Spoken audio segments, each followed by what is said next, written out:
মমতার ভাতায় ভরসা নেই বাংলার পরিযায়ী শ্রমিকদের। একের পর এক বাংলার মানুষ তারা বাইরে রাজ্যে যাচ্ছেন, ভিন রাজ্যে যাচ্ছেন কাজ করতে। তারা বলছেন 5,000 টাকায় সংসার চলে না। আমরা প্রতিদিন 2 থেকে 3,000 টাকা রোজগার করি, সেই টাকায় আমাদের সংসার চলে। কিন্তু মমতা বন্দ্যোপাধ্যায় যে 5,000 টাকা ভাতা দিবেন বলছেন, রাজ্যে ফিরে আসতে বলছেন, কাজ নেই। 5,000 টাকায় সংসার কিভাবে চলবে? চেন্নাই যাচ্ছেন কেউ, কেউ যাচ্ছেন ব্যাঙ্গালোর, কেউ যাচ্ছেন ওড়িশা, কেউ যাচ্ছেন বিহার, কেউ যাচ্ছেন উত্তরপ্রদেশ। এই মুহূর্তে প্রতিটা স্টেশনের একই ছবি। মমতার ভাতায় ভরসা নেই পরিযায়ী শ্রমিকদের, রাজ্যের কাজ নেই, তাই ভিন রাজ্যে পরিযায়ী শ্রমিকরা। চেন্নাই প্রতিদিন মজুরি 1000 থেকে 1200 টাকা, যেতে আসতে 2000 টাকা খরচ। 5,000 টাকায় সংসার চলে না। ভাতা নয়, রাজ্যে কর্মসংস্থানের দাবি করছেন পরিযায়ী শ্রমিকরা। ভিন রাজ্যে কর্মসংস্থানের প্রকৃত তথ্য প্রকাশ্যে পরিযায়ীদের। পরিযায়ী শ্রমিকরা তারা ঠিক কি বলছেন শুনবো।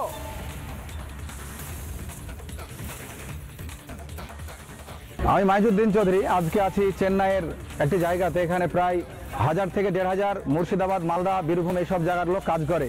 সবাই প্রত্যেকে পরিযায়ী শ্রমিক, অর্থাৎ পশ্চিম বাংলা থেকে চেন্নাই এসে কাজ করে। আর মমতা ব্যানার্জি, অর্থাৎ আমাদের পশ্চিমবঙ্গের মাননীয় মুখ্যমন্ত্রী মমতা ব্যানার্জি, তিনি ঘোষণা করেছেন যারা পরিযায়ী শ্রমিক, অর্থাৎ বাংলার বাইরে যারা কাজ করে, বিভিন্ন রাজ্যে বা দেশের বাইরে যারা কাজ করে বাংলার, তাদেরকে 5,000 টাকা করে ঘোষণা করা হয় দেওয়ার জন্য। আর এই ফর্ম ফিল আপ আবেদন করতে হবে গ্রামে গিয়ে। তো 5,000 টাকার জন্য কি যারা পরিযায়ী শ্রমিক তারা কি বাড়ি যাবে? তো সে আপনি কি যাবেন 5,000 টাকা বাড়ি? 5,000 এর জন্য যেতে 2,000 টাকা খরচা, আসতে 2,000 টাকা খরচা, যেতে 2,000, আসতে 2,000, 4,000 হয়ে গেল। প্লাস খাওয়া দাওয়া আছে প্রায় 1,000 টাকা। বাড়ি যেতে আসতে প্রায় 6,000 টাকা খরচা। তো কোনো পরিযায়ী শ্রমিক তারা কিন্তু বাড়ি যাবে না। এরা বাড়ি না গিয়েও এদের জন্য যে প্রাপ্য 5,000 টাকা হোক, যত টাকা ঘোষণা করবে, যারা পরিযায়ী শ্রমিক তারা যেন পায়, এই ব্যবস্থাটা করার অতীব প্রয়োজন। পরিযায়ী শ্রমিকরা বলছেন 5,000 টাকায় সংসার চলে না। কিন্তু রাজ্যের মুখ্যমন্ত্রী মমতা বন্দ্যোপাধ্যায় কোনো একটা হিসাব করে কিছু একটা বলেছিলেন। তিনি বলেছিলেন 5,000 টাকা দেব, আপনারা এই রাজ্যে ফিরে আসুন। মমতা বন্দ্যোপাধ্যায়ের বক্তব্য আরো একবার মনে করি।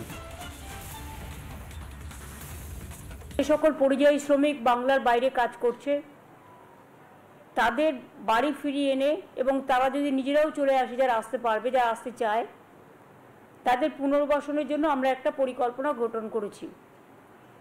এই পরিকল্পনাটার আমরা নাম দিয়েছি শ্রমশ্রী। যারা ফিরে আসবেন এককালীন ভ্রমণ সহায়তা সহ আমরা 5,000 টাকা দেব। মমতা বন্দ্যোপাধ্যায় যখন এই কথা বলছেন, তখন চেন্নাই চলে যাচ্ছেন এই রাজ্যের মানুষ। তারা বলছেন কাজ করে খেতে হবে, সেখানে আমরা রোজ 1000 থেকে 2,000 টাকা রোজগার করি। 5,000 টাকায় সংসার চলে, এই বাজারে সংসার চলে। মমতা বন্দ্যোপাধ্যায় কোথায় হিসাব করছে? অনেক অনেক পরিযায়ী শ্রমিক তারা খাতা কলম নিয়ে হিসাব করে মমতা বন্দ্যোপাধ্যায়কে বলছেন, কোন হিসাবে আপনি বলছেন? ভাতা নয়, রাজ্যে কর্মসংস্থানের দাবি করছেন শ্রমিকরা। এর আগে রাজ্য বিজেপি থেকে শুরু করে তরুণ জ্যোতি তিওয়ারি থেকে শুরু করে প্রত্যেকে সোশ্যাল মিডিয়ায় একটি পোস্ট করেছিলেন। তামিলনাড়ু থেকে শুরু করে একাধিক পরিযায়ী শ্রমিক ভিডিও করে একাধিক কথা বলছিলেন। সেই সব কথাগুলো শোনানোর চেষ্টা করব, বক্তব্যগুলো শোনানোর চেষ্টা করব, শুনবো।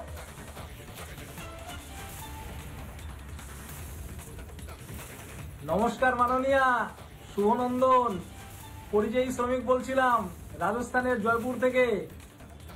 নিজের ন্যায্য দাবি এবং অধিকারের কথা বলাটা যদি পাপ হয়ে থাকে, তাহলে এরকম পাপ হাজারোবার করতে রাজি আছি। তাই আজকে বায়োডাটা নিয়ে চলে আসছি। কারণ বাংলায় ডাকছেন, ভাবলাম নিজের যোগ্যতা অনুযায়ী যদি কাজ টাজ পাওয়া যায়, ওসব জবকার্ড ঠপকার্ড দিয়ে কি আর সংসার চলে? তো যাই হোক, ফিজিক্যাল এডুকেশন নিয়ে গ্র্যাজুয়েশন, উশুতে 4 বার ন্যাশনাল খেলেছি, state level gold medal, silver medal, Bengal Olympic silver medal, gold medal. ঠিক আছে, ওসব কম্পিউটার স্কিল না হয় নাই বললাম।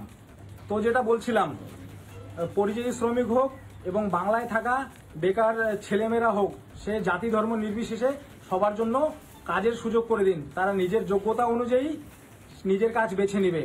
আজ বাংলায় কাজ না থাকার কারণেই তারা সোশ্যাল মিডিয়াকে নিজের কাজের রাস্তা হিসেবে বেছে নিয়েছে। বাংলার উন্নতি কিভাবে হবে? এই নাচানাচি করে হবে, না যোগ্যতা অনুযায়ী কাজ করে বাংলার উন্নতি হবে? বাংলার উন্নতি হবে তবেই তো দেশের উন্নতি হবে। আসলে তাদেরও কোনো দোষ নেই। আপনাকে বলছি, কাজের সুযোগ করে দিন। আর হ্যাঁ, প্রতিশ্রুতি দিবেন না, কারণ প্রতিশ্রুতি মানেটা কি সেটা আমার থেকে ভালো আপনি জানেন। ঠিক আছে মাননীয়া? নমস্কার মাননীয়া, শুভনন্দন জানালাম। আরে আমি পরিযায়ী শ্রমিক বলছি। এই যে পেছনে ব্যাগটা দেখেছো, ব্যাগটা কাঁধে নিয়ে পশ্চিমবাংলা থেকে চলে এসেছি চেন্নাই। বলছি তোমার ওই 5,000 টাকা দেওয়ার গল্পটা শুনলাম, বাড়ি ফিরতে বলেছো না মাননীয়া? 5,000 টাকা করে তুমি তো 12 মাস দেবে, 60,000 টাকা পাবো। যা দ্রব্যমূল্য, ওতে কি সংসার চলবে? হ্যাঁ, তবে 5,000, আমার বউয়েরও 1,000 আছে লক্ষ্মীর ভাণ্ডারের, মানে 6,000 টাকা করে, ওতে সংসার চলবে মাননীয়া? আপনার কথা শুনে কাজকর্ম সব ফেলে দিয়ে চলে যাব। পারলে আপনি কাজের ব্যবস্থা করুন পশ্চিমবঙ্গে, আমরাই গিয়ে থাকবো, কাজ করব। আমাদেরও পশ্চিমবাংলা ছেড়ে থাকতে মন চায় না, কিন্তু এই 5,000 টাকার গল্প শোনাবেন না। আপনি 12 মাসে 60,000 টাকা দেবেন বলেছেন। এই তো কয়েকদিন পর ভোট আছে, ভগবান না করুক আপনি না থাকলে আমরা যে কাজকর্ম ছেড়ে চলে যাব। 2026-এ ধরুন আপনার গদি উল্টে গেল, কাজকর্ম ছেড়ে চলে গেলে কি খাবো তখন?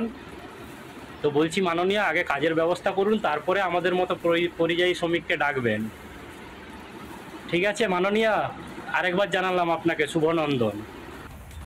নানা ধরনের কন্টেন্ট দেখার জন্য লাইক করুন, শেয়ার করুন আমাদের ফেসবুক পেজ, সাবস্ক্রাইব করুন আমাদের ইউটিউব চ্যানেল।